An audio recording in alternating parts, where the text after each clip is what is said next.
Buy low, sell high, or buy high, sell higher? Let's end that debate today. And like any good debate, it starts with just consuming some content. So I was reading a blog from my buddy Sean McLaughlin over at All Star Charts, All Star Options. And he was basically just saying, hey, let's talk about our favorite setups. And that his favorite one was just buying calls on stocks making new all time highs. And probably got some feedback about how simplistic that was. And how uncomfortable I think it is for a lot of traders. I've mentored a lot of traders over my time. I've talked to, again, many, many traders about many, many things. And it seems uncomfortable for people to buy breakouts into new 52-week highs or new all-time highs. Almost like there's a fear of buying the top. And people tend to try to gravitate to buying stocks that are beaten up, buying stocks near the bottom of the chart as opposed to the top.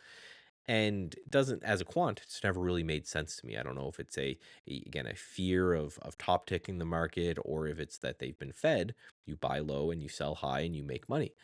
Well, what we're going to do is we're going to answer that once and for all, because as a quant, we can test these things. So, first of all, caveat, these are very broad tests that I'm going to show you. How I do these broad theoretical tests is I give myself billions of dollars in capital, and I say you can take up to like 1,000 positions at one time. And then I make the rules really simple. So, this is buying new all time highs. The idea is, again, up to 1,000 positions at one time. You can buy any new stock that makes an all-time high after 1 year of them not making an all-time high. It stops us from getting triggered in on every candle on the way up. So stock has been below its all-time highs for about a year, finally breaks through its all-time highs. You buy it there, you just hold it for a year. No stop loss, no take profit, nothing like that. You're just holding these things for a year.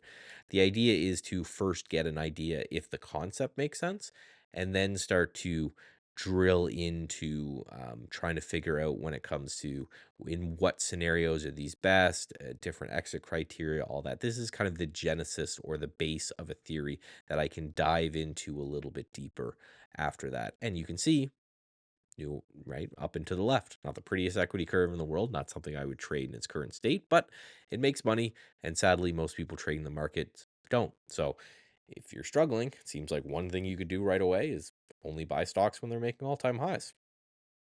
Again, a lot of refinements we can do after that, but let's look at those people who, for some reason, like to buy all-time lows. So these are buying stocks that are hitting new all-time lows.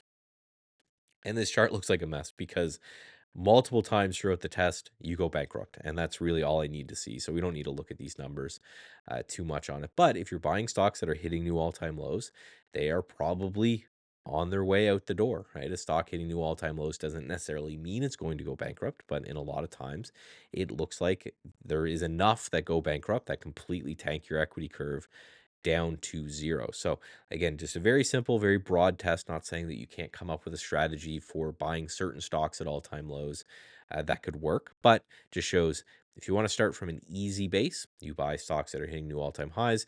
That makes way more sense than our stocks hitting new all-time lows. So there's a couple takeaways from this video that I want everyone to look at. First of all, buy high, sell higher makes way more sense than buy low, sell high. I hate just the buy low, sell high as a saying because it just makes absolutely no sense.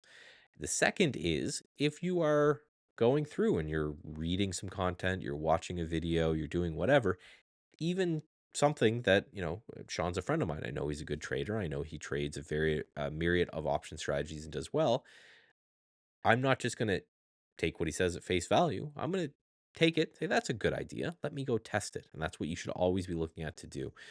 If you want somebody to do this testing for you, that's what we do over at statsedgetrading.com. I come up with ideas and find ideas like this sometimes, come up with them sometimes, and I test them. And if they end up being something that I'm okay with putting my money in, then it becomes a strategy over at over at Stats Edge Trading.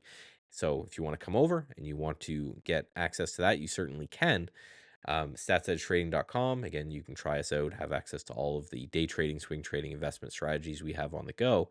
But if you're someone who's a tinkerer yourself, don't just watch a video where the person says you buy the stock when it comes and hits the 200-day moving average. Go test it. If you're not someone who, is programming and back testing these models completely, just go do a spot check. Grab a couple random charts, look at every time that has happened, see roughly what the trade would have been. Sometimes you'll be very surprised that a strategy like I was, that simply buying all-time highs works as well as it does without any kind of stop loss or thinking or refinement. Just buy the all-time high. That seems to work well. Sometimes you'll be surprised the other way. But in this case, again, we have settled the debate. You want to buy high and sell higher as opposed to buy low, sell high.